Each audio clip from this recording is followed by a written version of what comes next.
Bem, o assunto da lei e seu funcionamento nos traz de volta aquelas perguntas ainda não respondidas sobre livre-arbítrio e determinismo, sobre karma e responsabilidade.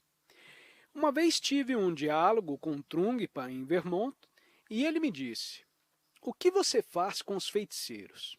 E eu disse: "Quais feiticeiros, Trungpa? Não conheço nenhum feiticeiro. E além disso, eu não faria nada com eles. Meu guru toma conta de mim e essa é a função dele. Eu simplesmente amo a Deus." E Rinpoche respondeu: "Você está se esquivando. Os tempos são críticos, Randas, e precisamos assumir a responsabilidade." Pensei sobre o assunto por um momento e decidi que ele deveria estar fazendo pressão. Por isso respondi: "Todos os tempos são críticos, Rinpoche. E Deus possui toda a responsabilidade." E ele disse: "Não, você não compreendeu. Você deve assumir a responsabilidade." Mais tarde vi que Trungpa estava certo de determinada maneira e que eu estava me eximindo. Se eu negar os feiticeiros, isso é, se eu negar esse plano físico com as suas diferenças individuais do bem e do mal, então serei pego. Serei pego pela negação sem considerar o medo desse plano, com toda a sua carga. Não estarei menos desligado do que se estivesse totalmente preocupado com as distinções individuais e não conseguisse apreciar o uno que está por trás de tudo isso. Então, trabalhei alguns anos com esse conceito de responsabilidade e o que emergiu foi uma compreensão mais profunda de toda a questão de livre-arbítrio e determinismo, e do paradoxo. Ambos são simultaneamente verdadeiros. É como se houvesse níveis de livre-arbítrio e de determinismo, quase como um sanduíche de livre-arbítrio com recheio de determinismo. Antes de começarmos a despertar para quem realmente somos, estamos vivendo segundo as leis do karma, e tudo isso acontece mecanicamente. Mas com o fim desse aspecto mecânico, pensamos que fazemos escolhas, e por isso temos que fazê-las. Devemos exercitar o nosso livre-arbítrio.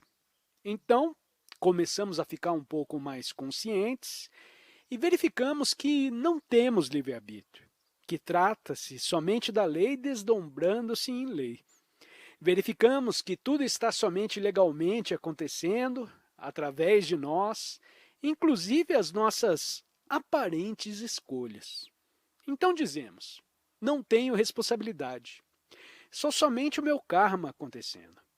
Mas então, quando continuamos a prosseguir e transcendemos os gunas, chegamos ao estado bramânico. E lá, a nossa vontade é verdadeiramente, totalmente, absolutamente livre. Podemos fazer tudo aquilo que quisermos. O único empecilho é que então não existirá absolutamente nenhum desejo dentro de nós, em um estado de total bem-aventurança. E o que poderíamos desejar? Naquele ponto, os únicos atos que terminamos fazendo com o nosso livre-arbítrio são as coisas que somos atraídos para fazer através dos atos do Dharma. Isso é, acabamos agindo somente para realizar a lei, porque não existe mais nada de concebível a ser feito. Exercemos o nosso livre-arbítrio, nos entregando para sermos puros instrumentos do Dharma.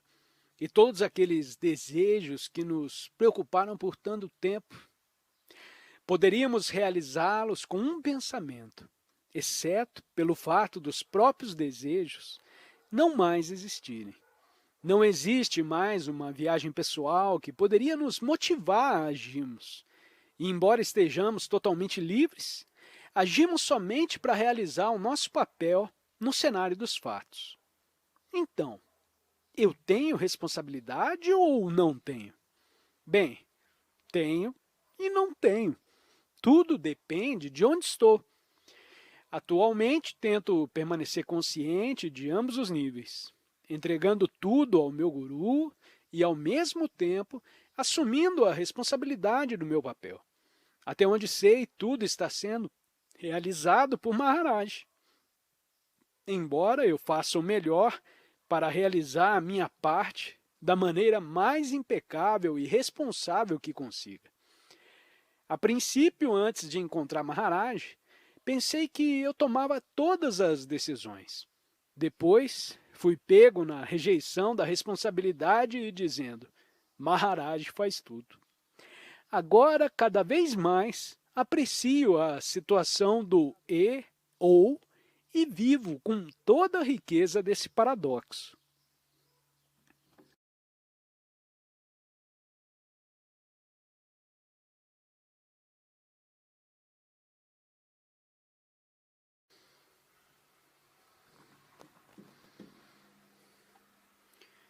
Tentamos aprender a viver com todas essas dimensões complicadas e múltiplas de quem realmente somos.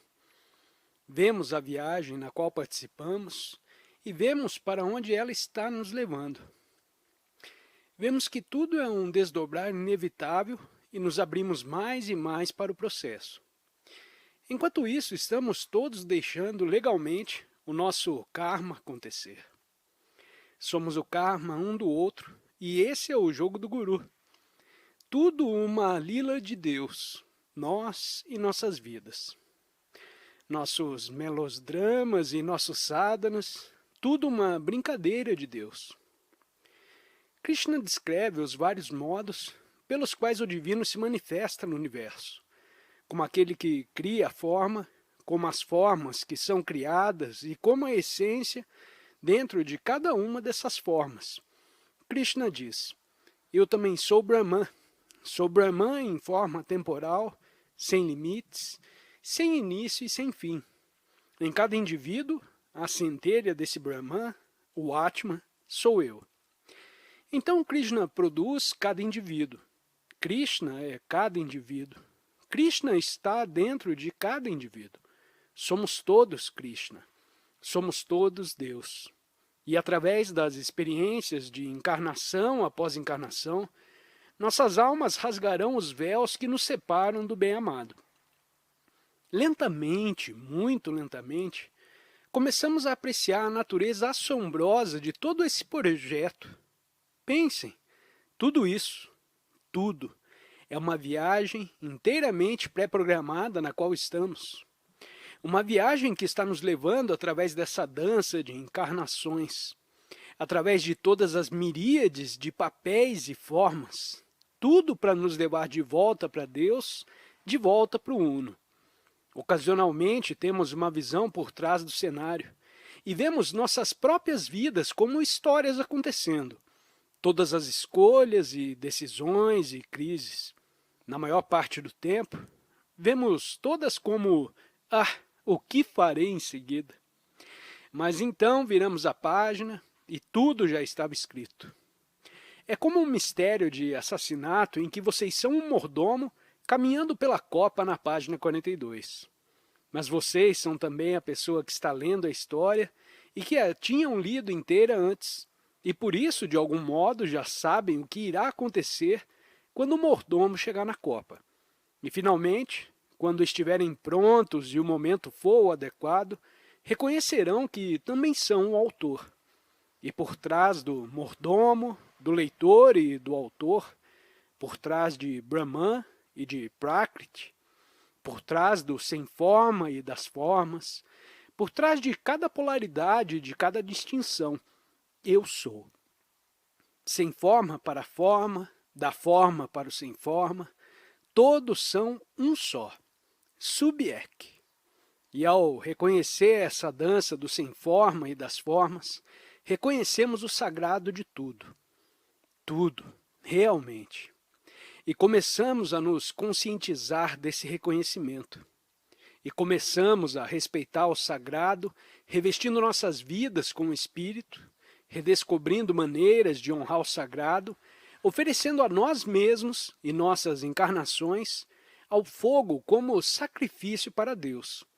E tudo fica cada vez mais leve. Tudo começa a ficar cada vez mais transparente. Ainda estamos participando da dança, porém nossos egos são cada vez menos intrusivos. Estamos dançando com mais leveza. Estamos aprendendo que podemos caminhar sem tocar o chão.